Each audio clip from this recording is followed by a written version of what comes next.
Magandang araw sa ating lahat. Bago natin panoorin si Brother Eli Soriano, nakikiusap po ako na mag-like and share sa napapanood ninyong video. At sa hindi pa nagsasubscribe ay mag-subscribe na para lagi kayong ma-notify ng YouTube sa ating mga bagong upload na videos. At sana panoorin na rin ang mga YouTube ads bilang suporta sa aking channel. Halina at atin ang panoorin si Brother Eli Soriano sa segment na Itanong Mo Kay Soriano.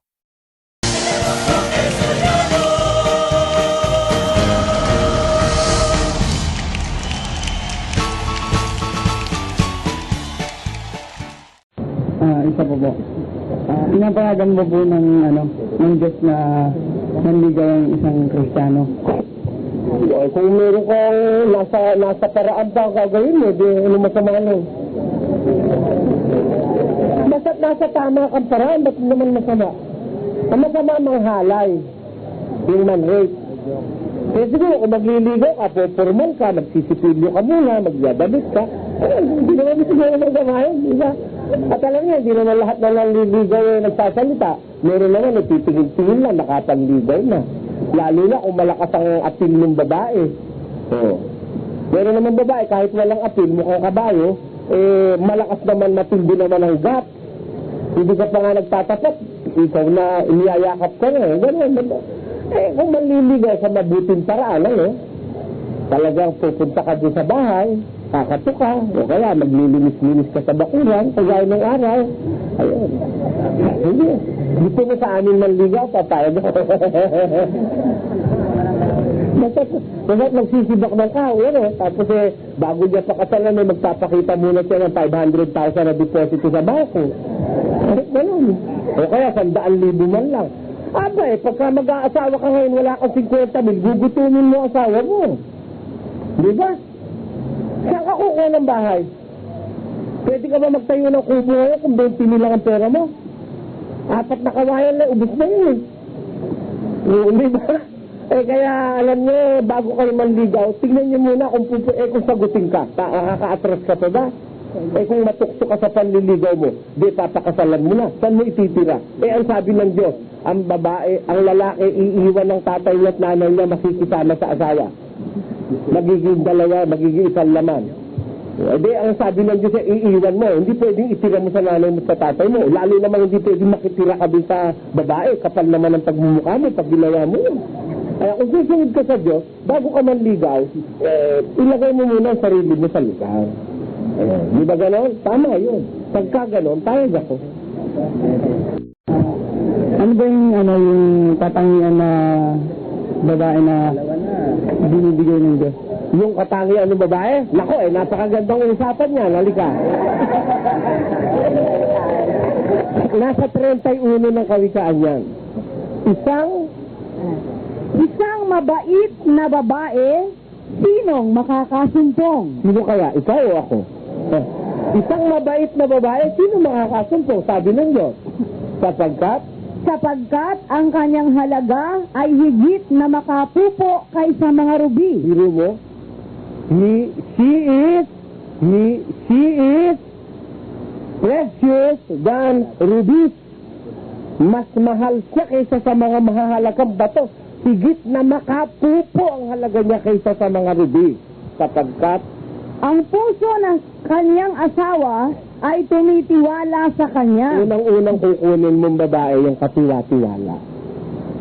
Yung mapagtitiwalaan mo. Mag-abroad ka man, dadatnan mo siyang ganun pa rin. Baka nag-abroad ka, pagbalik mo, anak ka na, hindi naman ikaw may kagagawan, ang kakantahin mo, napakasakit. Ang unang-unang katangian ng babae na gusto ng Diyos, yung mapagkakatiwalaan. Ang puso ng kanyang asawa ay nagtitiwala sa kanya. Tuloy. At siya'y hindi kukulangin ng pakinabang. Biro mo, masipag. Hindi siya kukulangin ng pakinabang. Kapakit pakinabang, hindi babaeng kama. Huwag ka man liligaw na walang ginawa, kundi magganong. Naku mauubos ang oras doon, hindi ka na maipaglalaban ng pantalonon. Tapos, Gumagawa siya ng mabuti sa kanya at hindi kasamaan sa lahat ng mga kaarawan ng kanyang buhay. Kita mo, kung gumawa siya ng mabuti sa asawa, hindi sa isang panahon lang, kundi sa lahat ng kaarawan ng buhay niya. Ito isang babaeng wala kang pera, mahal ka niya. May pera ka, mahal ka pa rin niya. May sakit ka, mahal ka pa rin niya. Ay, ibang babae, sabi nga nung kanta, tatanda ako, maliit ako eh. O gili ko, mahal kita. Hanggang ikaw ay mayroong pera, at kung sakaling maubos na, iiwanan kitang nag-iisa. Meron ganun babae, pag wala ka ng pera, nako, tuturo-tuting ka. Kaya paglabas mo sa bahay, meron kang sinong-sinong na taing ng kalabaw na matigas, may nakatanim na damong Maria sa ibabaw. Pagka ganun, yun, ka naman liligaw. Eh, napakarami nun, ang haba nun, 3 oras nun. Pag isa-isa natin, tigil na muna natin para makatagta ng iba, no? Sige, saka lang tayo manligaw ulit. Pwede isa po. Sige. Kasi po, ayon po sa kaalaman ko, sa pagbasa ko sa Biblia, ang sa inyo po, nagsaselebrate po ba kayo ng birthday? No. Alam mo sa Biblia, ang nagsiselebrate ng birthday, pagan. Mga hindi kumikilala sa Diyos. Kaya pag mayroong puno ng relihiyon, nagsiselebrate ng birthday, pagan yun, hindi Kristiyano yun. Maraming salamat. Maraming salamat. Ay, kasi po, sa pasuwa ko pong church, hindi ko na po sasabihin. Yung Mateo 28, sa 28 at 18 hanggang 20, pag nasunod po daw namin yun, magiging disipulo kami at maliligtas. Hindi nyo masusunod yun. Hindi naman sa inyo, inutos yan, paano nyo masusunod yun?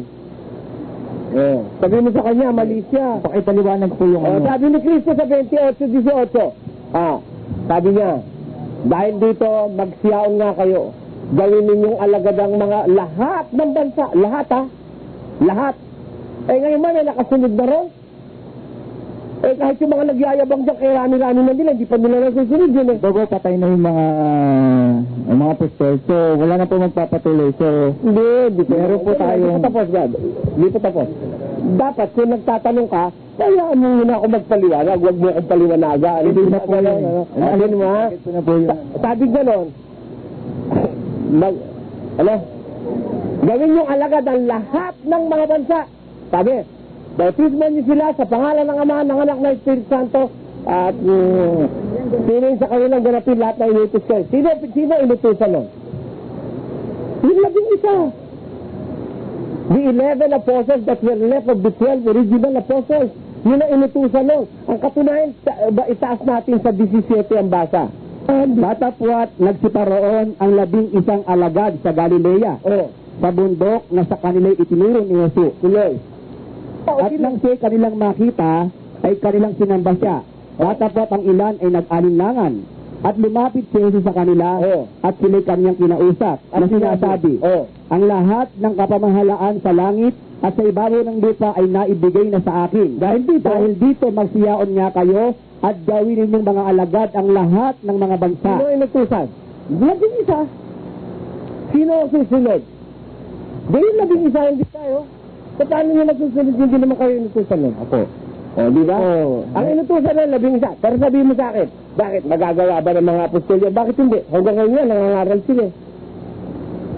Di ba? 2:15 ng ikalawang Tesalonica. Kaya nga mga kapatid, kayo magpakatibay at inyong panghawakan ng aral na sa inyo'y itinuro, maging sa pamamagitan ng salita o ng aming sulat. O kita mo, nakakapangaral ba sila o hindi? Magpakatibay kayo sa salitang aming itinuro sa pamamagitan ng salita o ng aming sulat. Nangangaral o hindi? Sa lahat ba ng bansa, nangangaral sila o hindi? Sila lang ang nakakagawa noon mula nung sabihin ni Kristo. Sinong tao ngayon ang nakakagawang mangangaral sa lahat ng bansa mula nung sabihin ni Kristo? Ibalik mo doon sa panahon ni Kristo. That was 33 years AD. Sino nakakatupad na kundi ang mga apostol? Ang hirap doon sa ibang mga mangangaral ngayon. Kung nabasa, kami lang ikalakakatupad yan. Kami ikalaganap na sa buong mundo. Hindi totoo. Bakit? Sa Iran lang wala kayo eh. Sa Arabia, meron kayo? Bawal pumasok may Biblia mo, pupugutan ka ng ano mo. Hindi ba? Kasi makakatupad yan. Walang makakatupad yan. Apostol lang inutusan, apostol lang tutupad. Paano tutupad rin? Mangangaral sila sa magitan ng sulat. Kaya ngayon ang sabi ni Mateo, basa. Ang sabi ni Pablo, basa. O, di sila nakakatupad. Di sila, mula noon tinutupad na nila. Hanggang ngayon tinutupad pa nila. Ikaw, tinutupad mo ka mo ngayon. Pwede ka bang umatras para matupad mo nung nakaraan? Hindi rin. Sabi, lahat ng bansa pangaralan. Wala naman bansa pa noon. Yung mga bansa ngayon wala pa naman noon. At yung mga bansa noon, wala na rin ngayon. Kaya walang makakatupad na tao dyan, maliban sa mga apostol. Kasi sabi, lahat ng bansa. Sino lahat ng bansa? Lahat ng bansa noon at yung lahat ng bansa darating. Ngayon, meron mga bansa na wala noon. At noon naman, may mga bansa wala ngayon. Sino tutupad? Yung mga apostol, hindi ang kahit na sinong tao sa ating panahon. Pwede po ba lahat po kami, umaral po? Halimbawa po, ang tinuruan po kami ng doktrina. Tapos kayo lahat mangangaral. Kami po, personal Bible study po. Tapos mangangaral na kayo. Aralin po, kung ano yung tinuro sa amin. Hindi. Pero tanong, masama, alam mo Brad, masama yung nag-aaral ka pa, nangangaral ka na. maaral po daw. If you are attending a Bible study because you are studying the Bible, you must not preach. Preach only when you have finished the Bible study.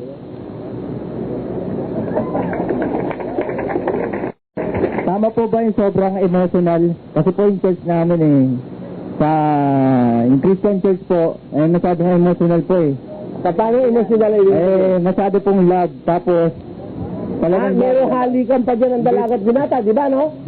May halikan pa kayo, aminin mo. May halikan pa kayo, di ba? Hug lang po. May hug din, may kiss din.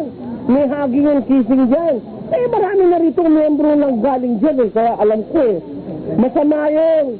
Sabi sa Biblia, 7:1 ng Ebreo, ng unang Korinto. Mabuti na agad. At tungkol sa mga Mabuti sa lalaki ay huwag humipo sa babae. Tamo? May hugging ba riyan? Basahin ulit natin. Mabuti sa lalaki ay huwag humipo sa babae. Tamo? Diyan, ang mga babae dyan, lamas na. Sino mahag. Sa Kristiyano, bawal pahipo Kaya nga po, umalis na po ako. Salamat sa Diyos. Salamat sa Diyos. Salamat sa iyo, kapatid. Salamat. Maraming salamat din. Ano po ang pangalan nila, kapatid? Ako po si kapatid na Roberto Santiago, sa lokal po ng Queens Row, Bacoor, Cavite. Bago po ako naanib sa samahang ito, ang huli ko pong pinanggalingan ay yung Living Christ Christian Family Fellowship, na ito po ay nag-branch doon sa samahan ng Tinig ng Himala. Kasi po, bago po nabuo yung samahang yon, kaanib po ako doon sa samahan ng Tinig ng Himala. Ngayon, nagkaroon po ng problema doon sa samahan na yon.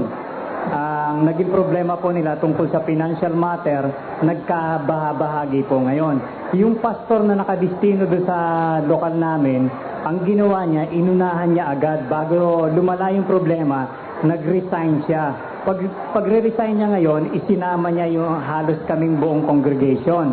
Ngayon, kung mga lumabas siya, nagbuo siya ng panibago ngayon. At doon sa binuo niya na yun, isa ako sa tinatawag na senior deacon. Ang katunayan nga, yung rehistro namin sa Securities and Exchange Commission, isa ako sa nakapirma doon. Yun. Paano naman po kayo napaanib sa samang ito, kapatid?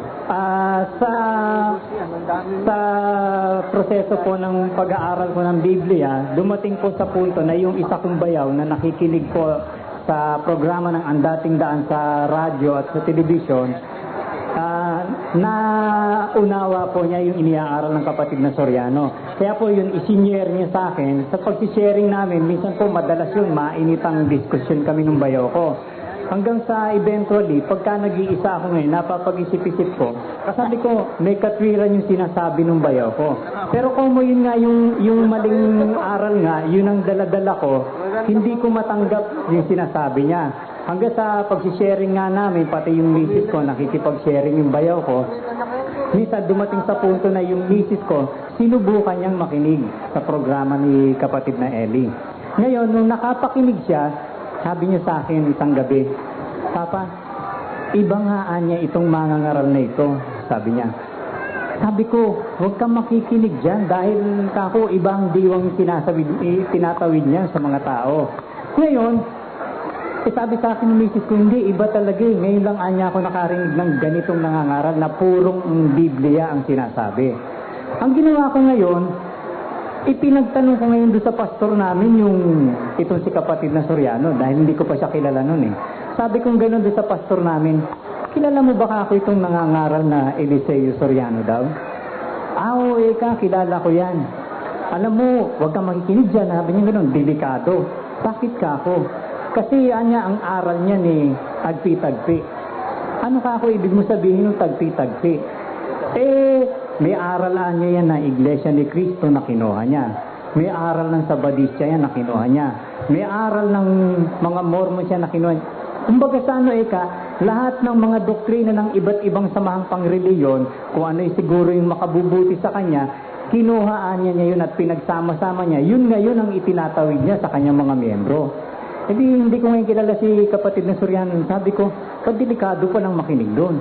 Kaya nung malaman ko nakikinig yung misis ko, pinagbawalan ko, sabi ko, huwag kang makikinig dyan. Delikado, ganun palaan niya. Pero sabi sa akin ng misis ko nga, iba talaga. Subukan mo, sabing ganun. Kita mo, subukan mo lang minsan. Hanggang sa minsan nga, ang ginawa ko, sa pag-iisip ko, dahil napapag-isip-isip ko nga, sabi ko, may katwiran yung sinasabi ng bayo ko. Sa pag-iisip-isip ko sa gabi, sabi ko, bakit ba ako nagre-reliyon? Yun ang tanong ko sa sarili ko eh. Bakit ako nagre-reliyon? Ano ang purpose ko? So, sabi ko, sinagot ko rin yung tanong ko, sabi ko. Kaya ako nagre-reliyon dahil nabasa ko sa Biblia, merong tinatawag na buhay na walang hanggan at merong buhay na walang hanggang kapahamakan naman. Sabi ko ngayon ba, gusto ko yung buhay na walang hanggan sinasabi ng Biblia. Kaya sabi ko, yun ang dapat kong matutuhan. Paano Kaya mo ginawa niyo, sinubukan ko ngayon makinig kay Brad Eli. Isang araw na wala akong pasok, pinakinggan ko yung programa niya sa radyo.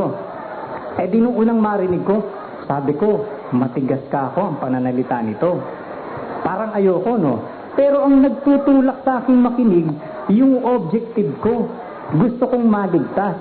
Ano ba ako ngayon ang aral nitong mangangaral na to tungkol sa kaligtasan? Hanggang sa isang araw nga, nakikinig ako ng programa sa radyong Ang Dating Daan, narinig ko tatapikin ni Brad Eli, yung tungkol sa kaligtasan. Kaya ang ginawa ko, kumuha agad ako ng blank tape, saksak doon sa itinate ko. Hindi natapos yun, dahil isang oras lang yun sa radyo, pero pinangako ni Brad Eli na itutuloy niya kinabukasan. Pinagbilinan ko ngayon yung misis ko, sabi ko, ma, itape mo ka ako yan. At gusto kong marinig ako. Nung makumpleto ngayon, pinag-aralan ko, pinagbalik-balikan ko. Alam mo, Brad, nagulat ako. Meron akong 5 taong, 7 mahigit sa samahang born again. Pero yung mga talatang binuksan ni Brad Eli, nagulat ako. Noon ko lang napansin yung buong aklat ng Bagong Tipan. Lahat yun nabasa ko. Pero hindi ko napansin yung mga talatang binuksan ni Brad Eli. Kaya sabi ko, iba nga itong mangangaral na to kako. Alam mo, Brad, ang naramdaman ko, nung nasa samahang born again ako, kumbaga sa para akong isang isda na nasa sa loob ng aquarium. No? Pero, nang makapakinig ako kay Brad Eli, hindi pala dapat hanggang aquarium lang yung isang isda. Meron palang dagat na mas malalim na dapat sisirin at mas maluwang. Ganon ang nasumpungan ko. Yun ang naging paraan para kayo Yun ang naging daan. Hanggang sa nangyari nga nung sumulat ako kay Brad Eli, marami akong itinanong sa kanya. Hanggang sa nung sinagot ni Brad Eli yung 2 katanungan ko sa radyo. Ngayon sabi niya, marami pa ang wika siyang itinatanong. Inaanyayahan kita kapatid kung nakikinig ka. Sabi niya, makipagkita ka sa amin para masagot ko ng personal itong iba mong tinatanong. Pero kung hindi ka naman makakaparito, magpasabi ka kung saan lugar ka na matatagpon at pupuntahan ka namin. Nagulat ako dun, Brad Kasi marami akong kung may katungkulan ako doon sa samahang pinanggalingan ko, marami na rin akong nalalaman tungkol sa takbo ng mga samahang reliyon. Pero dito lang ako nakakita kung wala kang panahon sa kanya, siya magbibigay ng panahon para puntahan ka. At alam mo mga kapatid, Nakita ko nga yung sincerity doon sa pagsasalita ni Bradelli na yun sa radyo. Ang ginawa ko, sumama ako doon sa ganitong pagpupulong na gawaing pasalamatan. Sige po. Magandang gabi po. Kasi tungkol yung tungkol sa nakaraan ng topic na sabi mo niya na hindi maaaring magkaroon ng pagkakataon na walang taong Diyos. Ano ba ibig sabihin yun? Parang, ibig sabihin, on the face of the earth, mayroong tao ang Diyos. Kasi kaya ako nagtanong ko, minsan nakapakinig ako sa isang istasyon sa ibang iglesia na pinalakay yata yung sinabi nyo. Na paano nung panahon ni Adan sa ni Eva, nung wala pa silang anak, kung nagkasalo sila, di ba? Oo. E di ibig sabihin na gano'n nung panahon nun, walang taong sa Diyos. Bakit wala? Si Eva isa. Gumaliko doon si Eva. Hindi, si Eva hindi naman napahiwalay sa Diyos. Ikaw pala naman kami, limitado ang kaalaman mo. Pwede mong bigyan. Si Eva, hindi mortal ang kasalanan ni Eva. Ang naghihiwalay sa Diyos sa tao, yung mortal na kasalanan. Hindi naman mortal ang kasalanan ni Eva. Gusto mo, basahin natin? Basahin natin. At si Adam ay hindi nadaya, kundi ang babae ng madaya ay nahulog sa pagsalangsang. Sumalangsang ba si Eva? Nahulog siya sa pagsalangsang dahil nadaya siya nung ahas. Nadaya siya. She was deceived. Pero she did not do it willfully and feloniously. And he was deceived. Si Adan ba? Paano yung kay Adan? Si Adan ang mabigat. Ba't mas mabigat yung kay Adan? Willful yung kay Adan. He was not deceived. It was Eve that was deceived by the devil. When you are under deception, hindi masasabing mortal yun. Kaya wag mo sabihin walang taong sa Diyos nun. Pwede pong isa. Sige. Tungkol sa atin, tinanong ko ng ligo kay Don Manolo, yung pagkain mo ng karumal-dumal. Di ba sabi sa Marcos, nilinis ko yung lahat ng pagkain. Ang tanong ko lang sa gawa, kasi sabi mo doon hindi ko ayaw ni Pedro na kumain ng karumal-dumal. Ibig sabihin, ba't ko kailangan sabihin pa niya yun sa Marcos na linis mo? Ba't kailangan... alin ba nauna? Marcos di ba? Hindi. Nauna si Pedro bago nagsulat si Marcos. Nauna yung pangyayari bago nagsulat si Marcos. Remember that the scriptures is not being written as it happened. Pero hindi ba nung nangyari yung pakita siya ng pangitain, wala na si Kristo nun? Alin? Nung sa Gawadis, di ba wala na si Kristo nun, hindi na miral? Ba't na wala si Kristo? Ibig sabihin yung katawang laman mo niya, wala na rito nun, di ba? Saan? Ibig sabihin, patay na siyang matagal na. Sa Gawadis, yun nung sa may nilinis. Ibig sabihin, pumalik siya sa langit. Oo, tama. Pero ibig sabihin, dahil nauna ho yung sa pangyayari sa Marcos, yung binabanggit doon, na nilinis yung lahat ng pagkain na yung hindi tumutuloy sa... Alam nga, pinag-uusapan natin ngayon, gusto mo makuha nun, yung chronology, di ba, no? Di ba yung chronology, kung alin ang nauna, kung alin ang nahuli? Pero ngayon kung mas nauna yung sa Gawadis, mas sa Marcos ay hindi tinutukoy, di ba? Hindi, ganito, iho. Kasi, sana unawain yung sinasabi ko.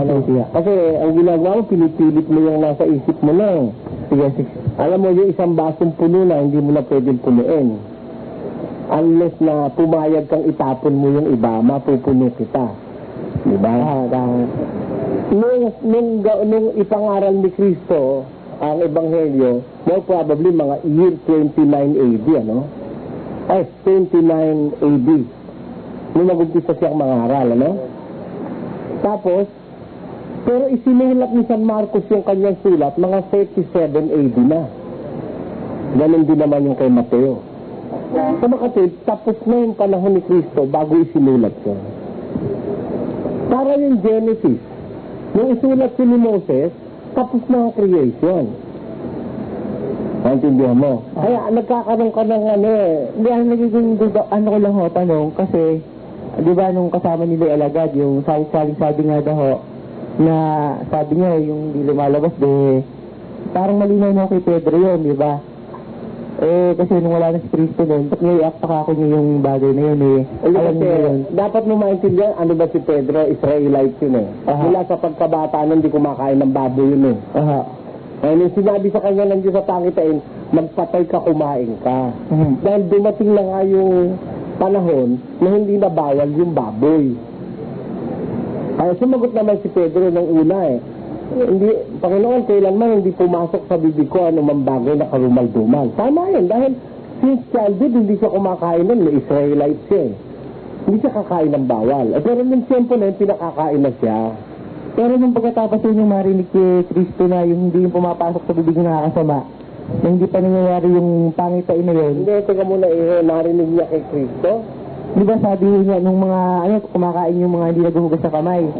Eh sabi niya, hindi masama yung pumapasok, kundi lumalabas. Tapos sinundan niya sa Marcos, sa salitang to, nilinis niya yung lahat ng pagkain, di ba? Alam mo, nahihirapan din ako sa'yo Nahihirapan na kasi meron ka na kasing nandito Ayaw mong pumayag na magblanko ka muna ng isip Ayaw mo kasi, hindi tayo magkakaintindihan Matatagalan tayo, wala tayo matatapos Hindi mo kasi kung inuunawa Kung unawain mo, kung maintindihan mo Isinulat ni Marcos ang Ebanghelyo hindi dun sa oras na biglang yayari. Afterwards, may siya nagsulat. Para si Mateo after din saka siya nagsulat. After 4 or 5 years bago pa niya isinulat. Nangyayari 4 years after sa kanya lang sinulat. Nangyayari na yung umpisa ni Kristo year 30 AD nung magsulat sa 37-38 AD si Mateo saka si Marcos Ibig sabihin, nakalipas na 5 taon bago nagsulat. Ginagawa mo, pinapalagay mo na habang nangyayari, isinusulat nila. Kaya para sa'yo, nauna yung isa kaysa din sa pangyayari isa. Unawain mo muna yung sinasabi ko. Hindi nung oras na nangyayari, din sila nagsusulat. Actually, karamihan sa kanila nagsulat nung bumaba na ang Espiritu Santo. Ang sabi ni Kristo, pagdating ng Espiritu Santo, siya magpapaalaala sa inyo ng mga bagay na aking sinabi. Therefore, through the aid of the Holy Spirit, yung mga nangyayari 3 or 4 years ago, isinulat nila. Dati po akong Katoliko. So, nung mapunta po ako sa Taiwan, na-convert po ako sa born again sa Maranatha, Pentecostal. Ang namumuno po doon ay si Ginoong Periol, Arsenio Periol. Na-convert po ako doon ng mga 2 taon. Sa nilagi kong 2 taon doon, natira po ako sa kanilang sambahan. Siguro mga 5 buwan ho yun. Pero nagbabayad ho ako doon, di ho libre yun. Nagbabayad ho ako doon. Lahat ng kinain ko doon, binabayaran ko. Tapos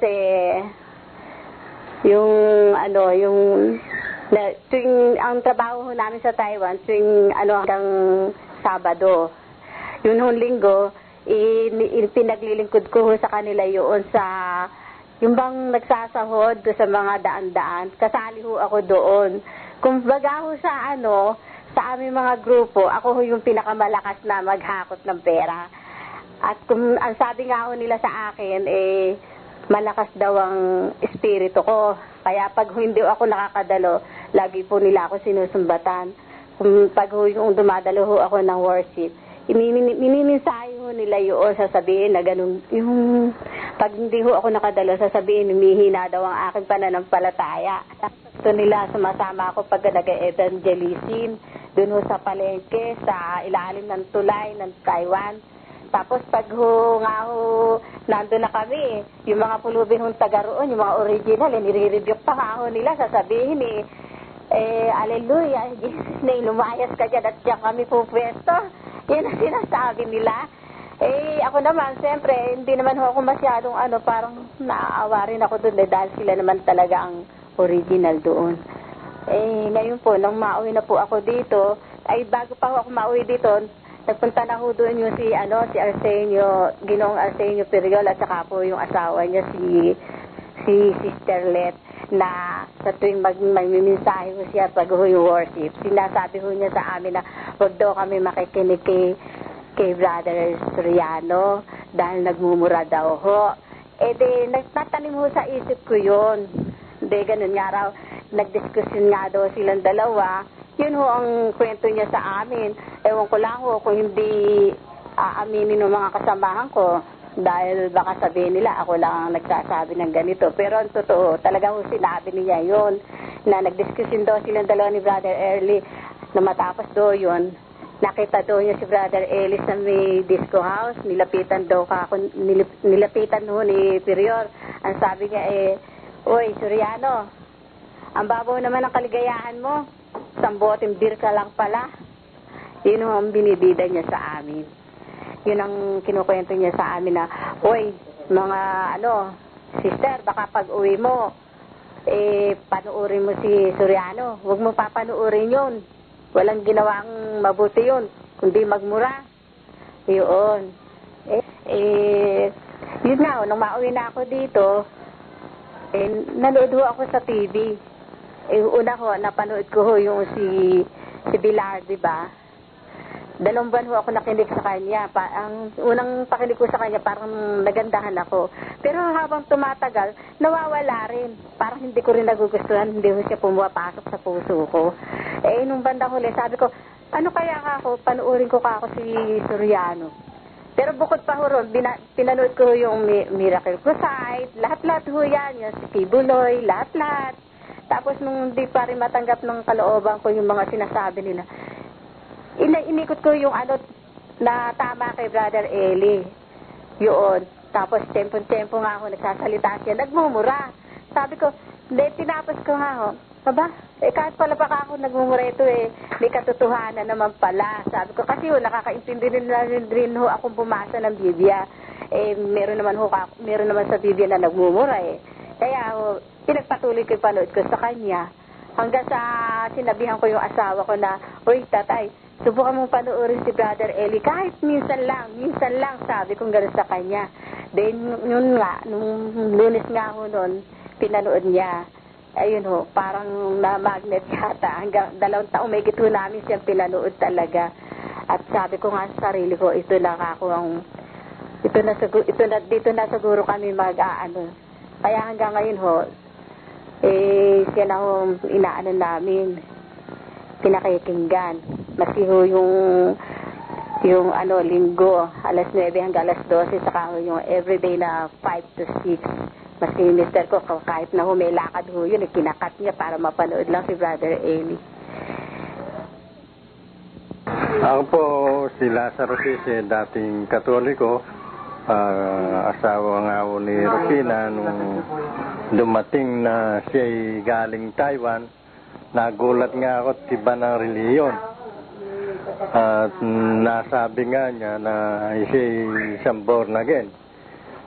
Pinilit niya akong isama doon sa kanilang na pinaka-leader, si Superior. Nung nakita ko, kilala ko nga si Superior Dahil dating nagrarasyon ng karniya sa Pure Foods nung nasa Pure Foods ako Kaya kilala ko si Superior. Nagtaka ako kung bakit paano siya naging apostol. Kaya nagtataka akong ganun. Tapos pinipilit akong bautismo. Sabi ko, nabautismuhan na ako. Hindi ako pwede sa ganyan. Dahil hindi ako believe dyan. Dahil kilala ko yung namumuno nyo. At alam kong taga-rasyon lang ng karniya sa Pure Foods. Kaya wala naman akong batayan na para makita kung totoo yung sinasabi nyo. Hindi ako basta-basta susunod ng ganun na lang. Pakitaan nyo akong prueba. Maaaring masabit ako riyan. Pero kung ganun lang, hindi pwede dahil nagbabasa rin ako ng Bible palagay ko, hindi siya mayaman dahil kung mayaman siya, hindi siya magrarasyon ng karni. Siyang magpaparasyon na lang na may tauhan siya. Nung maging apostol, nagulat nga ako puro naka-Amerikana, puro nakaayos lahat ng pamilya. Nagtaka ako kung ito biglang yumaman. Na nagulat ako. Ganun pala ang gawa. Lahat ng karsada, lahat ng matataong lugar sinasahuran di siyempre yayaman. Kasali pa yung asawa ko na nagsasahod. Tapos nagbibigay pa ng 10% sa sweldo niya. Talaga yayaman. Kung lahat ng kanyang tagasunod ganun sa isang buwan lang, milyonaryo na siya. Ayun nga, nung pagdating ng misis ko, umiikot-ikot kami kung saan nag-ano sila, prayer meeting daw sila. Wala naman akong linaw na makitang maganda na para sa Panginoon ang ginagawa nila. Puro kwarta lang ang pag-ano, laging mensahe nila 10%. Ang paniwala ko sa reliyon, hindi kailangan ng kwarta para makalapit ka sa Panginoon. Hindi ako naniniwala sa ganun. Kahit nung ako'y Katoliko, sinasalong ako yan dahil yung binyag na may bayad, kasal na may bayad, misa na may bayad, sabihin, hihingin mo tapos may babayad ka. Kahit ako'y nagsisimba, sinasalong ako yan. Hindi ako naniniwala, kaya lang, kumuyo ng nakagitnan, hanggang walang makikitang maganda, doon muna tayo. Ngayon medyo naaliwanagan na. Meron na tayong taga-akay na hindi silaw sa pera. At sinasabi yung totoo, mababasa mo sa Bible, naniwala ako, dito na ako namalagi. Kay Brother Eli Soriano. Ayun ang paniwala ko ngayon. Hanggang sa ngayon, hanggat wala akong nakikitang hindi maganda, siguro dito muna ako. Kung mayroon mang mag-ano sa akin, pag-aaralan. Ako lumipat. Bale, pinatutunayan niyo po kayo po yung totoo, di ba po? Bale, yun naman po yung talaga. Hindi ko ang pinaano niyo po kasi. Hindi ko pinatutunayan kami ang totoo. Yung Kami ay bahagi ng katotohanan, kaya kami mga kaanib yung naman sabihin ko kami ang totoo, para ba wala ng ibang totoo kundi kami. Bahagi kami ng totoong nasa Biblia, kaanib kami ng iglesyang nasa Biblia. Sige po, bale, bahagi po kayo. Pinatatanong niyo po, kung kayo po ay worldwide, kasi po, yung nakakausap po yung mga saksi niyo. What is the relevance of being a worldwide church or not? Hindi, kasi po, sinabi po sa video, dapat yung magkakaroon po ng bayan ng Diyos sa iba't ibang bansa, di ba? Ano yung sinabi ron? Yung sa Pakaryas, sabi niyo, hindi ko aking bayan sa lupaing silangan at kalimuran. Wala naman sa hilagaan at saka sa timugan Anong worldwide na ba yan? Pero ibig sabihin po ninyo, hindi po kailangan ng worldwide church. Hindi, ba't yung kay Christian Church worldwide? During the time of the Apostles and Christ, naging worldwide ba yan? Nung hindi naging international yun paano mo ngayon sasabihin na kailangan maging worldwide para maligtas? Paano po yung mga nasa ibang bansa? Paano po sila maligtas? Problema na lang Diyos yun. Pakinggan mo, 61. Problema. Diyos 34. Problema ng Diyos yun. Hindi ko problema yun. Dahil hindi ko kayang pumunta na wala akong pera Ba't nagpapaproblema sa akin ng Diyos yun? At binuka ni Pedro ang kanyang bibig at sinabi, tunay ngang natatalastas ko na hindi nagtatangi ang Diyos ng mga tao. At si Pedro na sabihin niya, nasa Israel. Di ba? Israelita siya. Natatalastas ko that God is not a respecter of persons. Hindi siya nagtatangi ng mga tao. Kundi sa bawat bansa siya na may takot sa kanya at gumagawa ng katuwiran ay katanggap-tanggap sa kanya. Sa bawat bansa, sabi ni Pedro, kahit hindi pa siya nakakarating doon sa mga bansa na kung meron doon may takot sa Diyos, gumagawa ng katuwiran, di katanggap-tanggap siya sa Diyos. Hindi po sa kaanib ng iglesia. Hindi kaanib yun. Hindi pagkakaintindi ko po kasi, kailangan po magkaroon po ng iglesia, kamukha po nung... Hindi magkaroon, kundi kailangan makita mo yung iglesia ang nasa Biblia, sumampalataya ka ron o maging kaanib ka ron. Sa bawat bansa, nakarating yung aral ng Biblia, may tumubo ron, ba't natin tututulan yun? Well, pero hindi ko problema yun. Meron ba nagtanong kay Kristo, Panginoon, ikaw ba nagtuturo totoo, Mestro? Paano ngayon yung taga-Atenas? Maliligtas mo ba yun? May nagtanong ba kay Kristo mo? Wala yun. Problema ng Kristo yun, problema ng Diyos yun. Kasi, kung para makarating ako rin, marami kong perang kailangan. Kung manloloko lang ako sa Pilipinas para marating ko yun, lalabasan ko yung ganito, 23, Mateo. Pakinggan nyo. Wala akong pera, hindi ako makakarating ng Amerika Pamasahe ko hanggang Bisaya lang, ubus na pakinggan mo. sa aba ninyo, mga eskriba at mga fariseyo, mga mapagpaimbabaw, sapagkat inyong nililibot ang dagat at ang lupa sa paghanap ng isa ninyong makakampi. At kung siya'y magkagayon na, ay inyong ginagawa siyang makaibayo pang anak ng impyerno kaysa sa inyong sarili. Mo, yun ang mahilig maglilibot, yung mga anak ng impyerno. Kagaya ng saksi ni Yoba. Yun lang na may nalilibot naghahanap ng kakampi. Kung wala ka ng pera, paano ka makakalibot? Sila kaya nakakalibot lahat, nininegosyo, pati salita ng Diyos, nininegosyo. Sa Biblia, bawal ipagbilis. Huwag, bata. Bumili ka ng katotohanan at huwag mong ipagbili. Bawal ipagbili. Sila, benta ng benta. Paano ngayon yun? Worldwide ka nga. Sa impyerno naman ang punta ng pagka-worldwide mo. Ba't gusto ko na yung local?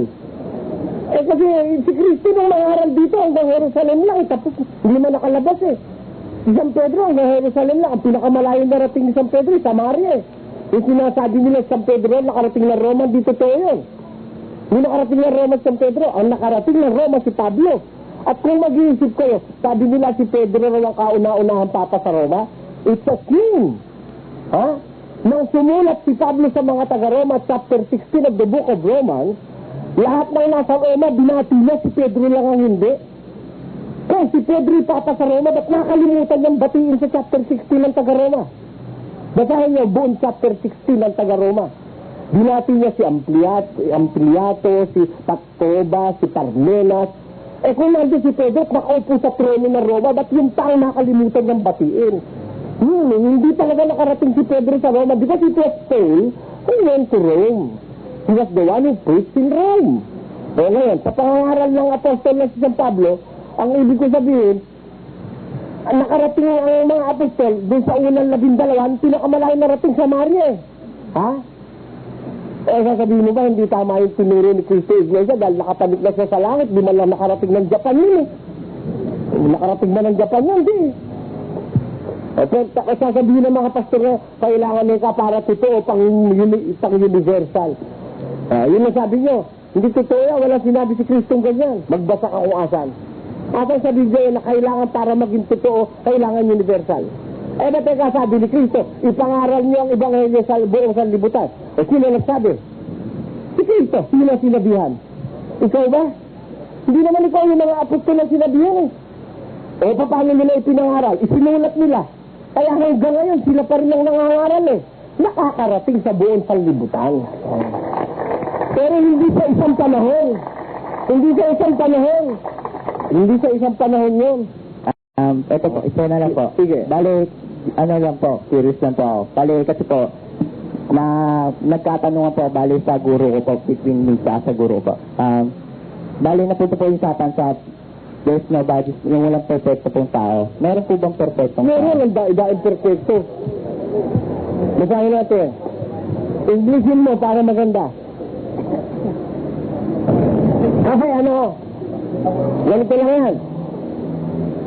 Ang sabi ng Biblia, magpakabanal kayo. Pagkabanal ka, di ba ang kahulugan ng banal? Saint. Pag i-apply mo prinsipyo ng Katoliko, 400 taon na sila rito, wala pa silang nabanal, iisa pa lang. Saint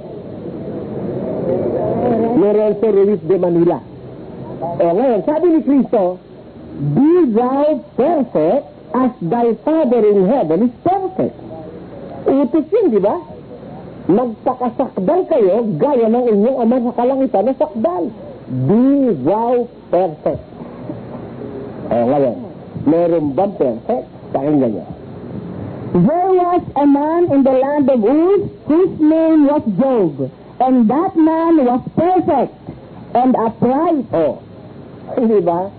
That man called Job was perfect and upright. Perfecto y recto. Ito pa isa.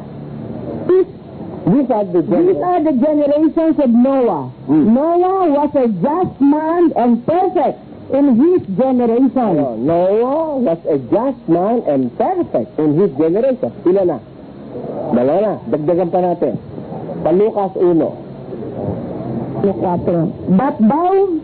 that thou mightest know the certainty of those things, wherein thou hast been instructed. There was in the days of Herod the king of Judea a certain priest named Zacharias, of the course of Abia, and his wife was one of the daughters of Aaron, and her name was Elizabeth. And they were both righteous before God, walking in all the commandments and ordinances of the Lord, blameless. O, kita mo. Walang ipipintas ka sa mag-asawang ama ni Juan Bautista saka yung kanya ina. They are walking upright and blameless in the sight of the Lord. Blameless. Tantamount to being perfect. O, sa mga Kristiyano nung una, meron bang mga naging perfect? Filipos, basa. Let us therefore, as many as be perfect, be thus minded. Ayun. As many of us who are perfect, be thus minded, sabi ni St. Paul. Kung ilan sa atin ang perfecto, manatili tayong ganon. Kamo din ang mga perfecto sa mga unang Kristiyano. Ayun, applicable pa po ba ngayon yung laying of hands? Gaano po ka-effective to? At saka isa pa po, dumadalo na po kami sa mga pagtitipon nyo, no? Napansin po namin, hindi po kayo gumaganyan. Ang tawag dito? Yung tumataas ng kamay. Yun. Yun lang po. Alam mo, yung laying on of hands, yan batas ni Kristo sa umpisa yung laying on of hands. At hindi lang kay Kristo nag-umpisa yan, doon pa sa panahon ng mga unang lingkod ng Diyos, meron na silang laying on of hands. Yung pagpapatong ng mga kamay. Kaya nung dumating si Kristo, hindi agad-agad inabolish niya yan Ang katunayan, sinunod niya pa nga yan nung una na nagpapatong siya ng mga kamay. Ang mga apostol din, mababasa natin sa Ebanghelyo, nagpapatong sila ng mga kamay. Pero pagdating pakinggan mo mabuti, pagdating ng dispensasyon ni Apostol Pablo, pinatigil niya na yung kahit ano na lang okasyon, may laying on of hands. Nagtataka nga ako sa mga pastor ngayon Bibili ka ng kotse. Ilelay hands nila yung kotse. Yung mga born again. Bumili ka ng kahit anong bagay na mahalaga, ilelay hands nila. Ayun. Pagdating kasi kay Pablo, may ganitong pangungusap sa Biblia.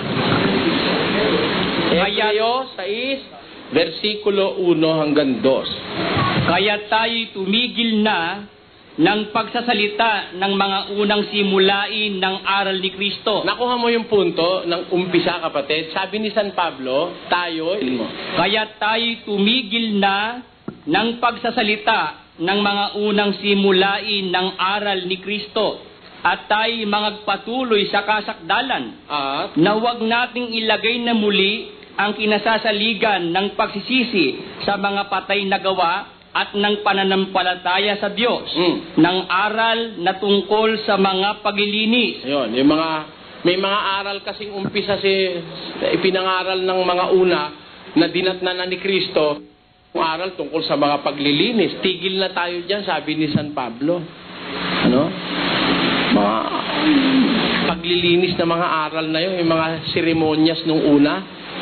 Sabi ni Pablo, tigil na tayo dyan. Yung aral tungkol sa mga paglilinis, tapos at ng pagpapatong ng mga kamay. Yung pagpapatong ng mga kamay, tigil na tayo dyan, sabi niya. Huwag na tayo magsitigil na ng pagsasalita tungkol dyan sa mga patong-patong ng kamay. Tapos, at ng pagkabuhay na mag-uli ng mga patay. Yung pagkabuhay na mag-uli sa mga patay, na patay na, bubuhayin pa. Tigil na yan. Kasi meron nang nakataan dun sa mas mabuting pagkabuhay na mag-uli.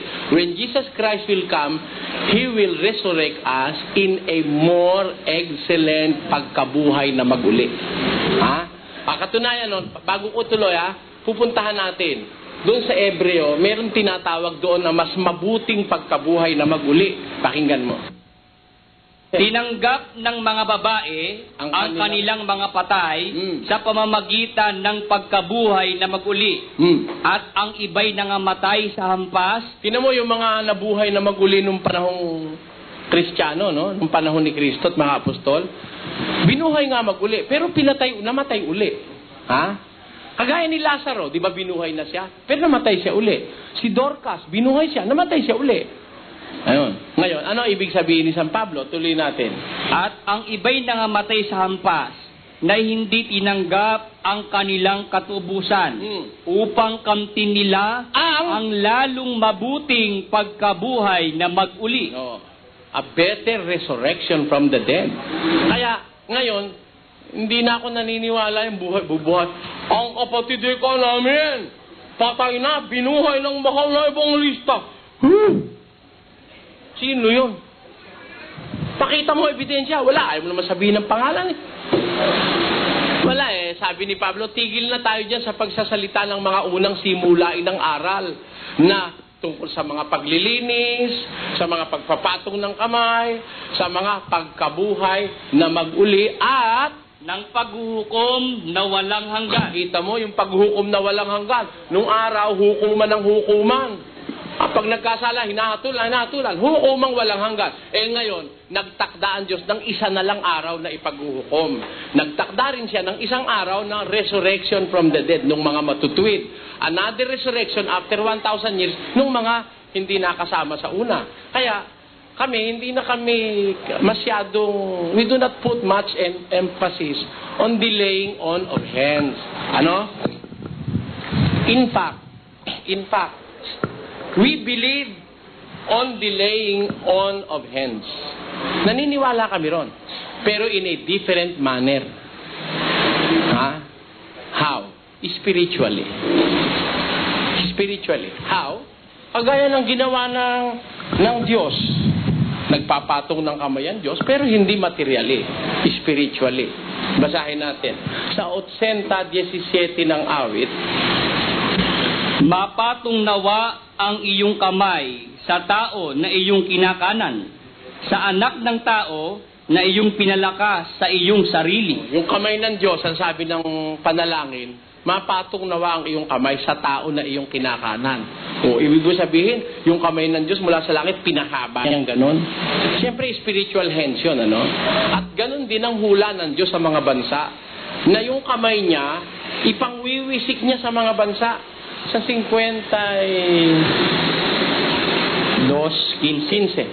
Gayon siya magwiwisik sa maraming bansa. Ang mga hari ay magtitikom ng kanilang mga bibig dahil sa kanya, sapagkat ang hindi nasaysay sa kanila ay kanilang makikita, at ang hindi nila narinig ay kanilang mauunawa. Ayun. Yan gawain ng kamay ng Diyos yan. Hinubdan ng Panginoon, basa. Hinubdan ng Panginoon ang kanyang banal na bisig sa harap ng mga mata ng lahat na bansa. At makikita ng lahat na wakas ng lupa ang pagliligtas ng ating Diyos. Kita mo, ang Diyos nagpapatong ng kamay, nagwiwisik pa nga. Pero it is not literal na kamay. God is a spirit. Therefore, yung spiritual hands niya. Tinan mo anong katunayang may spiritual hand na sinasabi sa Biblia? Even tayong mga tao. Sabi ni Jesus Christ, kung ang kanan mong kamay makakapagpatisod sa'yo, putulin mo. Does it mean that puputulin mo itong literal hands mo?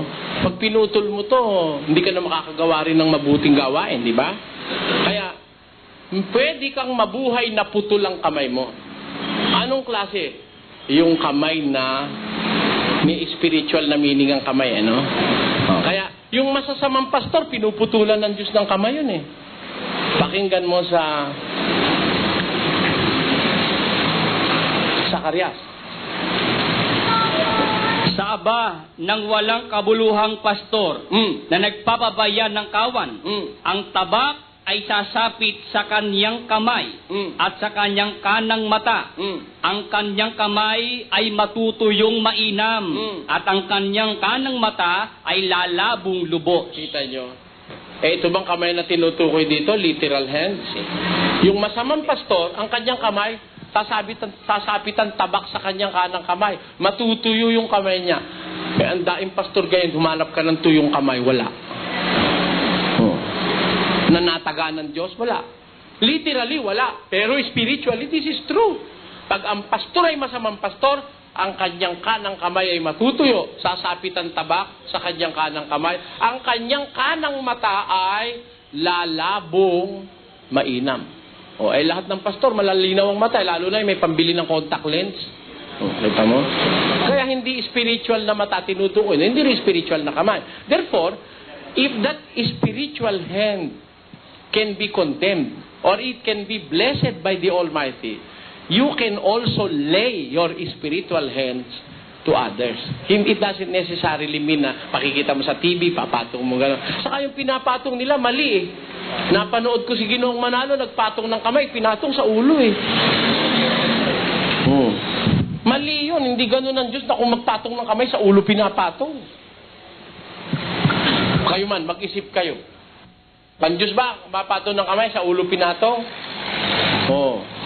Ayun lang, patong ng kamay, hindi mo na tinanong sa Diyos, Diyos, papatong ko kamay ko saan? Doon ikaw sa bahaging may sakit. Tanggapin ko. Masakit ang ulo ni kapatid. Diba naman ito araw mo na akong pagbigyan? Masakit ang ulo ni kapatid. Pinatong kamay. Nung pastor, masakit ang tiyan. Pinatong kamay sa tiyan. Ang masakit dibdib. Babae.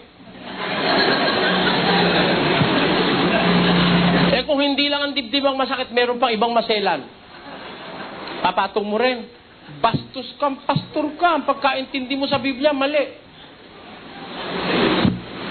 Sige. Mahalay lang pag-usapan eh.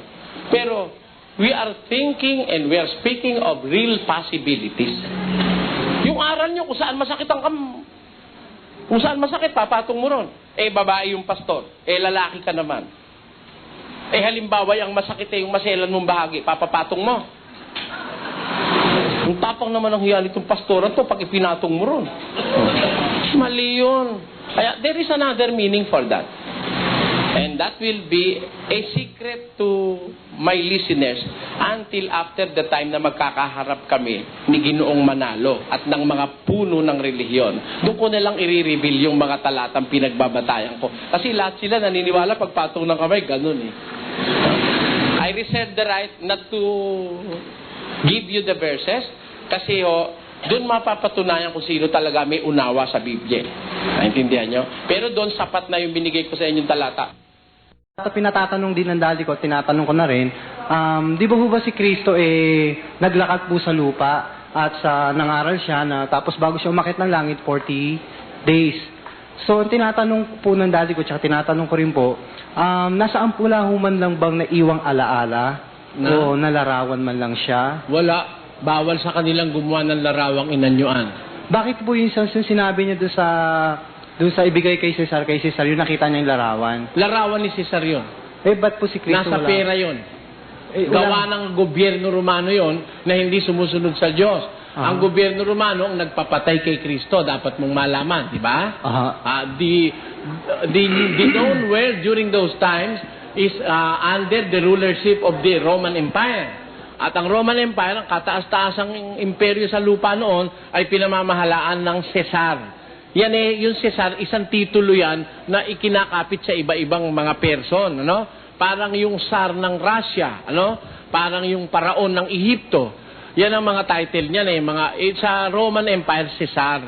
Ngayon, ang nagpapagawa ng pera ng Roman Empire, yung currency nila noon, si Cesar. Kaya natural, ilalagay sa currency nila, yung retrato ni Cesar, di ba?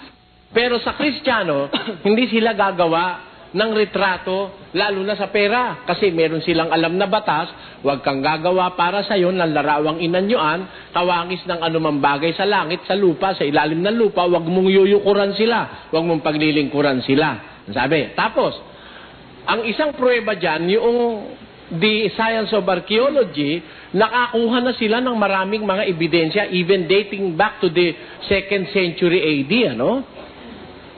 Tapos, to the 2nd century BC, nakahukay na sila. Nakahukay din sila ng mga krus. Yung mga krus na nahukay, it dates back to the 16th, 14th, 13th century. Pero, dun sa panahon ng 1st, 2nd, and 3rd century, wala silang nahuhukay pang retrato ni Kristo. Yun ang time nun tunay na mga Kristiyano. Kaya, one thing will explain that, and that is the commandment in in Exodus chapter 20, thou shalt not make any graven image in the likeness of anything that is above the heaven above, or the earth beneath, or under the waters under the earth. Thou shalt not bow unto them, nor worship them, for I am the Lord your God, am a jealous God, sabi niya. Ayaw ng Diyos na pagawin ng mga lingkod niya noon. Kaya walang ginawa ang mga lingkod niya noon. Yun ang dapat mong pansinin doon. Yun nga lang po, sabi kasi ng dati ko, nasa inyo na lahat. Nasa inyo daw lahat kasi matagal na rin siya eh. Halos, almost ako po nagpakilala sa inyo sa kanya. Hindi niya kayo pinanonood. At nung nanonood po ako, na bumaba siya, nanood din siya sa inyo. So nagtagal-tagal, nainganyo sa pagsasalita niyo, maganda ang pagpapaliwanag niyo. Eh, sabi niya, nasa inyo na lahat. Ngunit, bakit daw, nagtataka siya sa inyo, bakit wala man lang daw larawan na iwanan si Kristo. Hindi naman daw namin sinasamba, o parang isang bayani na iwanan lang isang alaala. Kagaya ng isang bayani, bakit daw wala nga. Tinan mo ha, wag lang yun ang pagtakahan mo, no? Meron pang isang mas mahalaga ron. Ano po yun? Si Kristo ba ipinanganak? Tama, hindi? Tama po. Sino nanganak? Pinanganak po ni Si Maria? Opo. Tama. Saan pinanganak? Sa Bethlehem. Sa Bethlehem po. Judea. Ano? In the province of Judea, in the town of Bethlehem. Ano? Nung ipanganak siya, anong araw? Anong buwan? Wala sa Biblia. And no secular or historical document that will prove the exact date of the birth of Christ. Bakit? Ang kapal ng Biblia, ang halahalaga nung araw na yon na ipanganak ang Panginoon, ano? Sa lupa. Ba't hindi sinulat? Oh. Intentional din yon. May dahilan po. Intentional yon. To preserve the eternity of Jesus Christ. Kasi eternidad siya. He came from eternity. 5:2. Pakinggan mo. Ngunit ikaw, Bethlehem Ephrata, na maliit upang lumagay sa libo-libo ng Huda, mula sa iyo ay lalabas sa akin ang isa na magpupuno sa Israel, na ang pinagbuhatan niya ay mula ng una, mula ng walang hanggan. Siya nagmula sa walang hanggan. Pag nilagyan mo ng petsa siya ng papanganakan sa lupa, lalabas meron siyang umpisa sa lupa. Ay, hindi ganun. Kaya, sa kapal-kapal ng Biblia, hindi nilagay kung anong araw at oras siya pinanganak at hindi nilagay kung anong petsa, no? Intentional yon. Kasi ang lahat ng nasulat sa Biblia, utos ng Diyos eh. Pakinggan mo. 14:37. Kung iniisip ninuman na siya'y propeta o ayon sa Espiritu, ay kilalanin niya ang mga bagay na sa inyo'y isinusulat ko na pawang utos ng Panginoon. Pagka sinulat nila, utos. Ba't hindi nila sinulat? Hindi utos. Ayaw ipasulat. Kaya, bakit walang retrato si Kristo? Kasi utos. Huwag gagawa ng larawang inanyuan. And that is a simple explanation of the fact na walang retrato si Kristo sa mundo. Ganito po, may nag-study po sa akin na hindi kami magkasundo sapagkat matagal na po nga na ako nakikinig sa inyo, binabase ko mga sagot ko sa mga natutunan ko sa inyo. Ngayon, hindi naman po ako makapagsalita o dahil wala ako sa posisyon dahil inyo pa nga ako kapatid. Ang hindi ko lang po maano sa kanila ay si Kristo daw po ay hindi daw po pinanganak. Kumbaga, hindi daw po siya pinanganak ng Ama. Kasi narinig ko po sa inyo sa isang diskusyon nyo na si Kristo ay isang co-creator. So, hindi daw siya pumapayag dahil daw si Kristo daw kamanggagawa. Hindi daw po siya co-creator. Tsaka daw po, Diyos sa... Hindi siya co-creator? Opo. Bakit? Sabi na po nila hindi daw siya... Creator siya eh. He can rightfully be called. Kasi binasa ko sa kanila yung 1:26 ng Genesis. Sabi ko po, ang kausap niya dyan si Jesucristo. Sabi nila tama yun, pero daw si Kristo daw ginawa dahil binabasa ako sa Colosas, panganay. So daw siya ginawa daw siya nilalang daw. Hindi pa nga gumagawa, nandun na siya. Hindi pagkaka-explain po, kaya po hindi po kami magkasundo. Okay, kasi yung binabasa niya, hindi niya naintindihan. Pakinggan mo sa Colosas, basahin natin. Na siya ang larawan ng Diyos na di nakikita ang panganay ng lahat ng mga nilalang. Kita mo? Ano ibig sabihin nun? Nilalang siya? Sabi ho niya. Hindi. Sana kung nilalang siya, dapat panganay sa. Panganay sa. Hindi panganay ng. Tama? A little knowledge of grammar will clear that verse. Siya'y panganay ng. Hindi panganay sa. Kung siya'y panganay sa, lahat ng nilalang, lalabas, nilalang din siya. Pero hindi siya panganay sa lahat ng nilalang, kundi panganay ng lahat ng mga nilalang. Alin ang panganay ng lahat ng mga nilalang? Yung larawan ni Kristo. Di ba? Pakinggan mo ha, ulitin natin. Na siya ang larawan ng Diyos na di nakikita. Ang panganay ng lahat ng mga nilalang. Ayun. Ang panganay ng lahat ng mga nilalang. The firstborn of every creature. Bakit? Ang tinutukoy ni San Pablo ran, yung larawan. Si Kristo, larawan ng Ama. Ang tao naman, larawan ng mga ng lumalang. Yung larawan na yun ang nakakonceive sa Diyos, nakakonceive yung bago pa lumalang lahat ng bagay, nakakonceive na yun sa Diyos yung lahat ng lalalangin niya. At ang image ng lalalangin niya, manggagaling kay Kristo. He is the image of the invisible God, the firstborn of every creature. Sa Kanya kinuha ang image ng lahat ng lalalangin ng Diyos. Alam mo, bagay, mahirap maintindihan ito, ano? Pero pag samasamahin mo lahat ng mga nilalang, makikita mo si Kristo. Nakita ka ng leon? Nakita ka na ng kalabaw, baka, bubuli, butiki, kambing. Pag samasamahin mo lahat yun, ano? Yun ang larawan ni Kristo. Di ba? Mahirap lang maintindihan yon. Kasi ang sabi ni David, O Panginoon, pagkasari-sari. O Panginoon, pagkasari-sari ng iyong mga gawa. Sa karunungan ay ginawa mo silang lahat. Paano lumitaw lahat? Sari-sari ang gawa mo, Panginoon. Sa karunungan, ginawa mo silang lahat. Sa makatwid, nag-emanate lahat yan sa karunungan from the wisdom of God. Sino ba yung wisdom of God na pinanggalingan ng lahat ng nilalang na yon? Basa. Ngunit sa kanila na mga tinawag, maging mga Hudyo at mga Griego, si Kristo ang kapangyarihan ng Diyos at ang karunungan ng Diyos. Sino ang karunungan ng Diyos? Si Kristo. O, tinma, may karunungan ba sa ipis?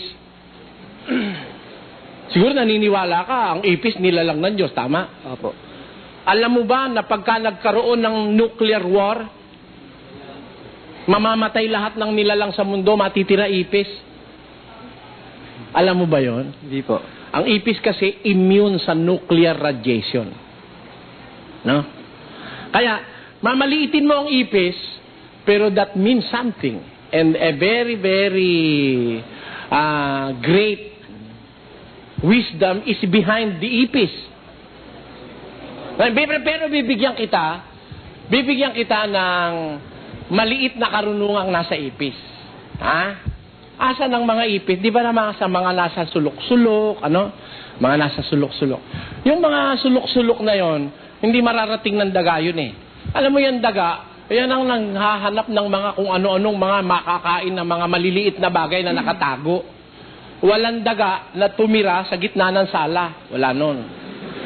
Mga daga talagang, yung hinahanap niya, yung mga nakatagong masisira, no?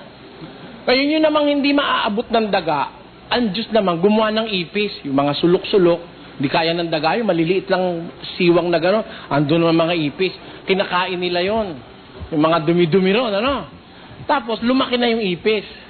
Paglaki ng ipis, kakainin naman ng ano yon, ng manok. Ako gustong-gusto ng manok yung ipis. Kasi kaya kung napatunayan, may alaga akong native na manok. Ang pangalan ng native kong manok si Jennifer. Nasa ano kami noon, nandun kami nila iking ni Brad Edong sa Betis ng Guagua. Meron ako isang sisiw na napulot sa daan, walang inahin. Pinulot ko. Inuwi ko sa bahay. pinalaki ko sa loob ng bahay. Ang pinapakain ko sa kanya, yung tinadtad na mga tinik-tinik ng aming isda, kinakain niya yon, mga tira-tirang kanin. Nung lumaki na siya, maamo-maamo, malaki na, dumalaga na. Yung aking mga libro, inayos ko minsan, ang daing ipis. May mga itlog-itlog pa. Tinakpan ko uli yung kahon. Inilabas ko dun sa labas ng kwarto, baka dun magbahay dun eh. Andun si Jennifer dun sa labas. Naku po, tinugis lahat ng habol ni Jennifer yung ipis. Napakasarap pala para sa manok ng ipis. Hindi na tinitikman, nilulunok ng buo-buo. Sabi kong gano'n, ano? Tin mo nga naman kako yung ginawa ng Diyos, ano? Yung hindi makukuha ni Jennifer sa mga sulok-sulok, kinuha nung ipis. Nung lumaki na yung ipis, kinain si Jennifer. At kung ako naman kakoy, walang konsyensya, kakainin. Kinain ni Jennifer, ibig sabihin. Kung ako naman kakoy, hindi maaawa kay Jennifer, kakainin ko naman si Jennifer. Ano, ganun yun eh. Ibig sabihin, lahat ng nilalang ng Diyos may intention. There is a reason. And there is a wisdom behind it. Alam mo, napakahamak ng ipis. Pero it can stand the radiation of nuclear war, according to scientists. Ano? Ngayon, nakakita ka na ng bubule. Opo. Nakakita ka ng hunyango. Opo. Yung hunyango, pag dinikit mo sa blue, nagiging blue. Ano? Pag dinikit mo sa berde, nagiging berde. Ngayon, maraming hunyango ngayon. Di ba? Ano ibig kong sabihin? Ganito yon. Yung kapangyarihan ng hunyango na makapag-anyo nung kagaya nung anyo ng kanyang kinadidikitan, kapangyarihan ng Diyos yun. Karunungan ng Diyos yun. Pag sinama-sama mo lahat yan, the sum total is the totality of the wisdom of God. And that is Christ. Kaya ang sabi ni Kristo, sa Kanya nilalang ang lahat ng bagay, siya ang panganay ng lahat ng mga nila. Ibig sabihin, ang ideya ng lalalangin galing lahat kay Kristo. Pero hindi siya kasama sa nilalang. Hindi siya nilalang. Pakinggan mo. 8:22. Basa.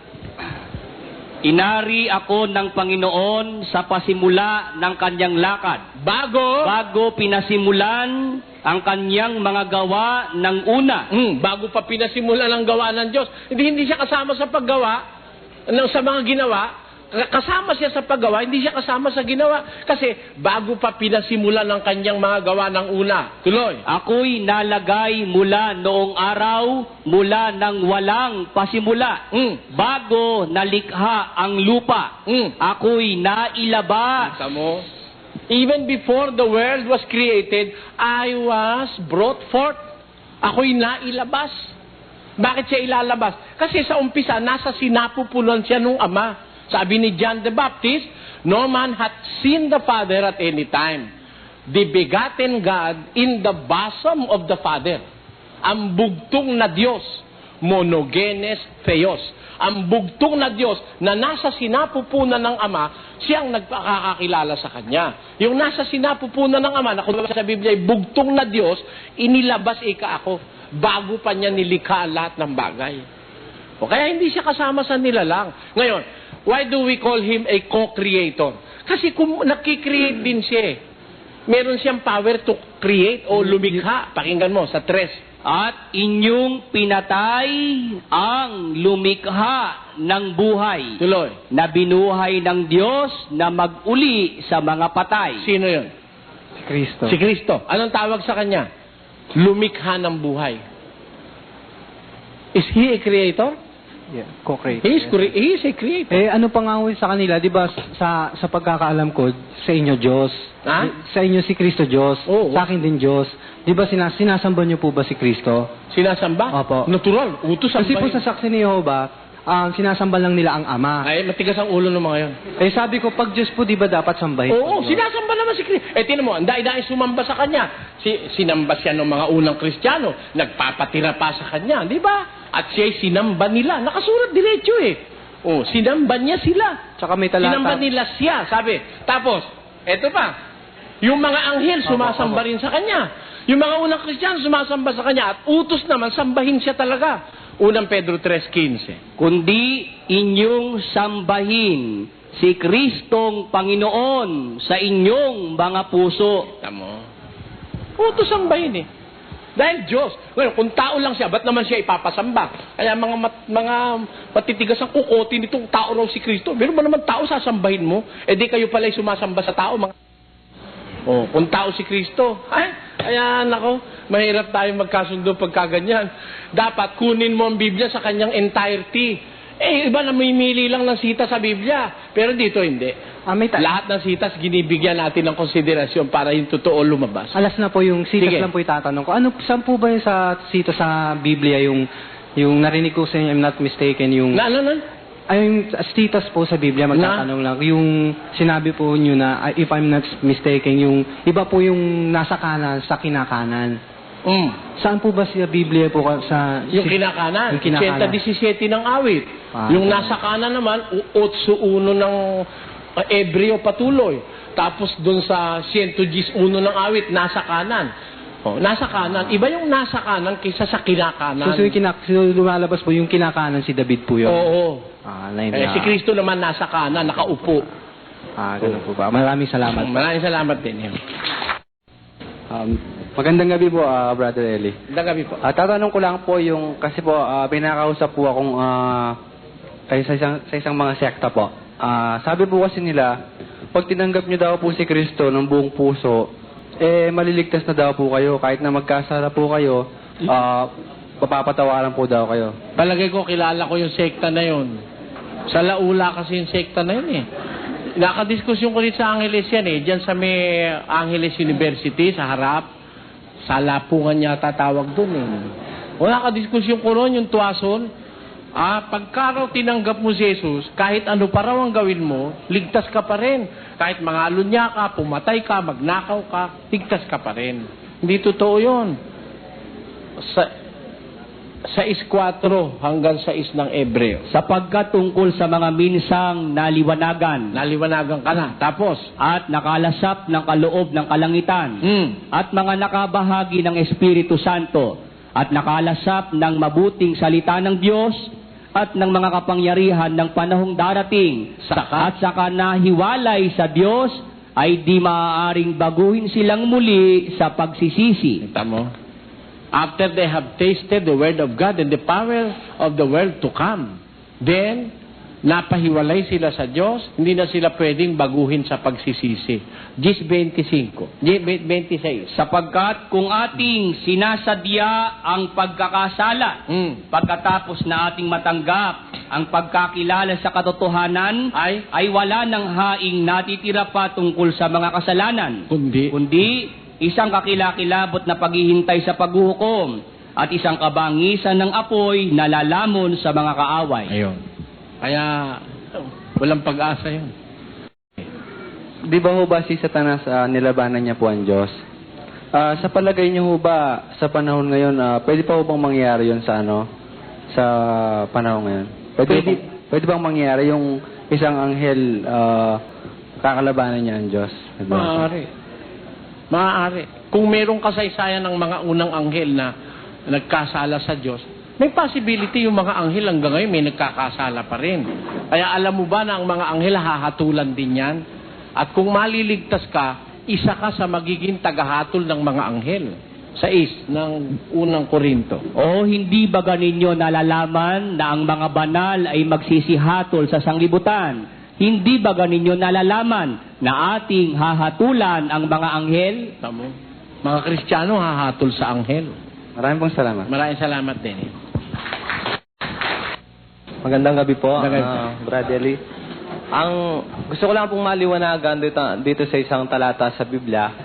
Marcos 9, verse 38 to 40. 38 to 40. 9:38 to 40. Sinabi sa kanya ni Juan, Guro, nakita namin ang isa na sa pangalan may nagpapalabas ng mga demonyo at pinagbawalan namin siya sapagat hindi sumusunod sa atin. Tatapot sinabi ni Jesus, huwag ninyong pagbawalan siya sapagkat walang taong gumagawa ng makapangyarihang gawa sa pangalan ko na pagdakay makapagsasalita ng masama tungkol sa akin sapagkat ang hindi laban sa atin ay suma sa atin. Ano ang problema ron? Hindi po ba nangangahulugan dito na may mga pinagkalooban ng Diyos na kapangyarihan na magpalayas ng demonyo, gumawa ng mga himala na hindi kaanib sa iglesia o na nasa labas ng iglesia? Ganito yun. Po ba yan? Ganito yun.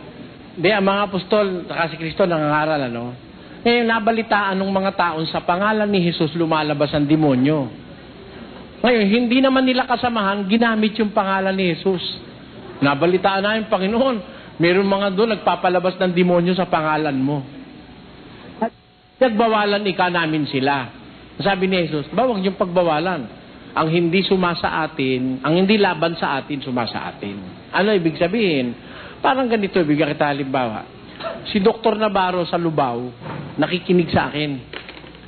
Yung naririnig niya, bagaman siya born again, yun ang sinasabi niya dun sa kanyang mga members na kanyang pinapastor. Ngayon, nabalitaan ng pastor nilang puno nila, nagalit kay Dr. Navarro. Bakit daw sinasabi yung sinasabi ko? Tiniwalag niya si Dr. Navarro. Dahil hindi ko alam na si Dr. Navarro pala ang itinuturo yung tinuturo ko. Ngayon, nung dumating ang pagkakataon, nakita kami. Ano makita kami, paliwanagan ko siya, ay, kailangan pala, kapatid, sumama ako sa iyo eh. Sumama siya sa akin. Ganun lang kahulugan nun. Ba't mo pagbabawalan? Ang sinasabi niya yung kapareho rin nun sa'yo. Di ba? Darating din ang panahon makakasama yun. Pero hindi ang ibig sabihin, bukod sa kaloob sa iglesia, nagkaloob din ang Diyos sa labas. Hindi. Yung iba, ginagamit lang nila yung pangalan ni Jesus. Kaya kung hindi naman sila lumalaban doon sa aral ni Jesus, merong pagkakataon makakasama rin sila. 16 ng 1. At mayroon akong ibang mga tupa na hindi sa kulungang ito. Sila'y kailangan din namang dalhin ko at kanilang diringgin ang aking tinig at sila'y magiging isang kawan. At gusto ng Diyos, pag samasamahin yung tupa niya, meron akong tupa, wala pa rito, sabi niya. Dadaling ko rin sila. Ganun lang yun. Ba't mo pagbabawalan ang sinasabi hindi naman laban kay Kristo?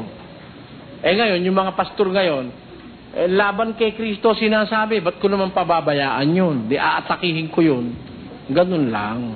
Pero kung kapareho lang nung sinasabi ko, ba't naman ako? Kagaya nung isang pastor ng Baptist doon sa Dumaguete. Yung naririnig niya, yun ang tinuturo niya sa Baptist.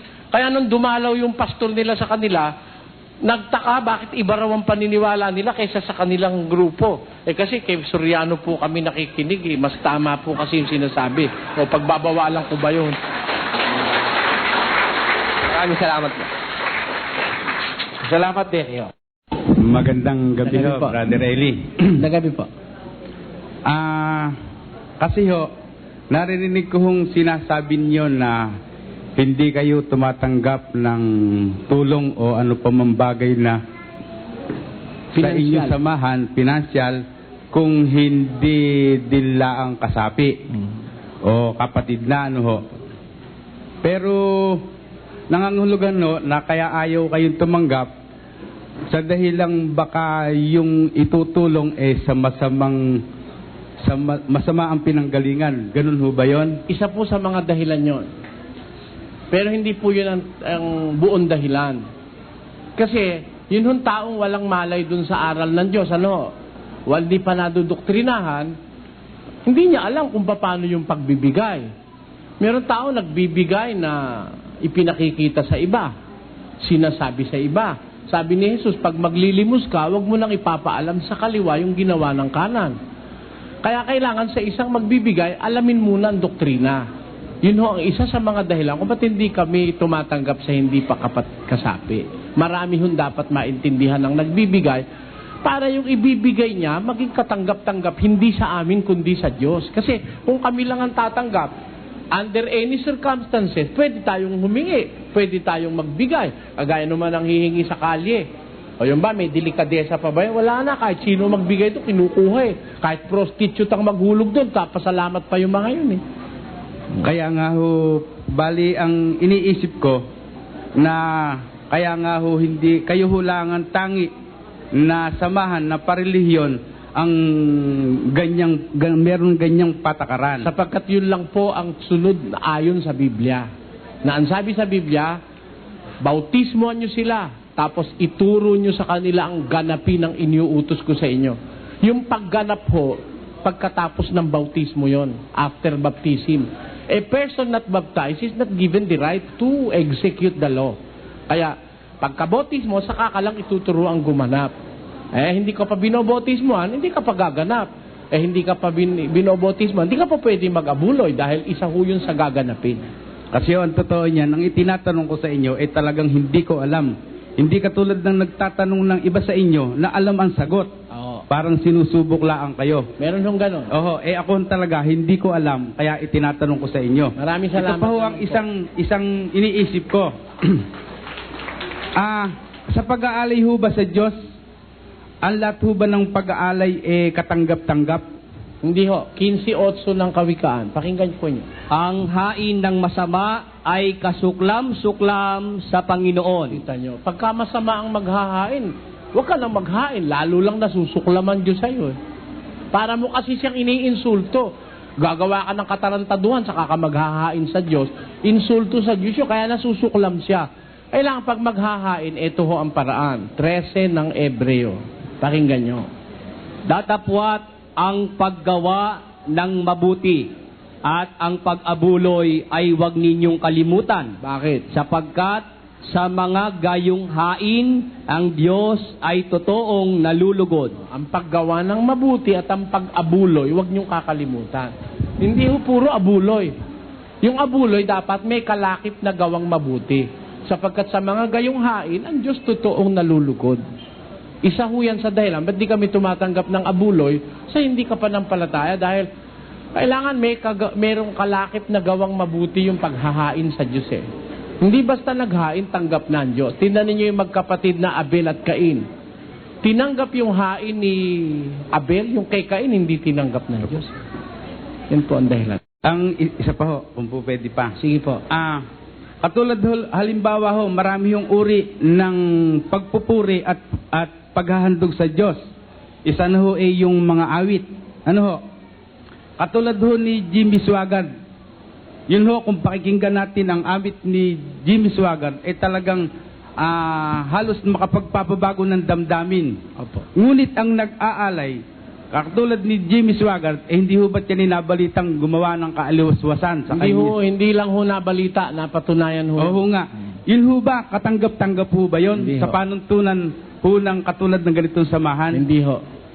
Hindi ho. Di, ang ibig sabihin ho, yung mga naghahandog, kay awit, kay dasal, pinipili din ho ba ng Diyos Ama yung kanyang tatanggapin? Opo, naturalmente yun. Di baliwala ho yung mga alay at panalangin ng masasama. Ay, nakasulat ho yun 9:31 ng Juan. Pakinggan nyo. Nalalaman naming hindi pinakikinggan ng Diyos ang mga makasalanan. Tatapwat kung ang sino mang tao'y maging mananamba sa Diyos at ginagawa ang kanyang kalooban, siya'y pinakikinggan niya. Hindi pinakikinggan ng Diyos ang mga makasalanan. Kahit maghapon ka manalangin, pag puro kalokohan ang ginagawa mo, hindi ka naman pakinggan ng Diyos Siguro mapupunan nyo na talagang ako'y wala naiintindihan sa Biblia. Ang ginagamit ko lang talaga, common sense. Mas mabuti pa nga ako minsan yung common sense kaysa doon sa nagyayabang-yabangan lang Because in the kingdom of ego, you are in a gray world without laughter. Yun ang paniwala ko. Pag ang umiiral sa tao, yung kanyang ego, yung kanyang yabang, yung pride, hindi siya aaming, hindi niya alam alam nyo, pinakamahirap mabuhay sa kingdom of ego. Dahil walang tawanan doon, may tawanan man, plastic lang. Ganyan ho yung mga taong nabubuhay na may ego. Salamat ha. Salamat po. Hindi pa naman naghuhukom, bilang ka na ng bilang. At saka paano mong bibilangin yan? 1, 2, 3, 4, 5, 6. Ilan ang bilang mo? 6. Yung pala isa ron, yung dalawa pala ron ni demonyo. Hindi na ipakibilang mo yung demonyo dun sa matuwid. Di ba, no? Kaya hindi pwedeng bilangin yung bayan ng Diyos. Kaya kami walang census Hindi kami nagbibilang ng membro. Bakit? Unang-una, hindi kami naniniwalang kumpleto na kami. Ba't ka magbibilang? Dahil kung kumpleto na ang mga tao ng Diyos, mababa na si Kristo, kukunin niya na. Di mere fact na hindi pa siya bumababa, meron pa siyang misyon. Pinapaipon niya pa, kulang pa. Ang kulang di dapat bilangin. Tapos, Paano mo bibilangin yung masama kasama ng mabuti? Hindi pwede. Sino nakakaalam kung sino masama at mabuti dyan? Ang Diyos lang. Ba't ka magbibilang? Kaya hindi dapat bilangin.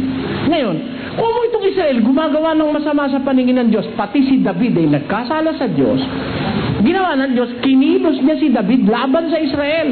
Yung hindi dapat magawa ni David, ginawa niya, binilang niya Israel. Ngayon, para makilos ng Diyos si David, sa isang gawaing masama, sino ba nagpapakilos sa tao para gumawa ng masama? Hindi ba si Satanas? O kaya kinasangkapan ng Diyos si Satanas? Hindi naman mismo ang Diyos ang bumaba sa langit para kilusin si David.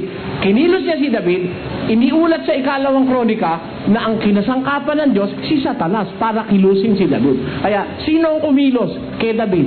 Ang Diyos. Sino ang kasangkapan? Si Satanas. Maraming salamat sa mga nanood at sa mga hindi nag-skip ng mga YouTube ads bilang suporta sa aking channel.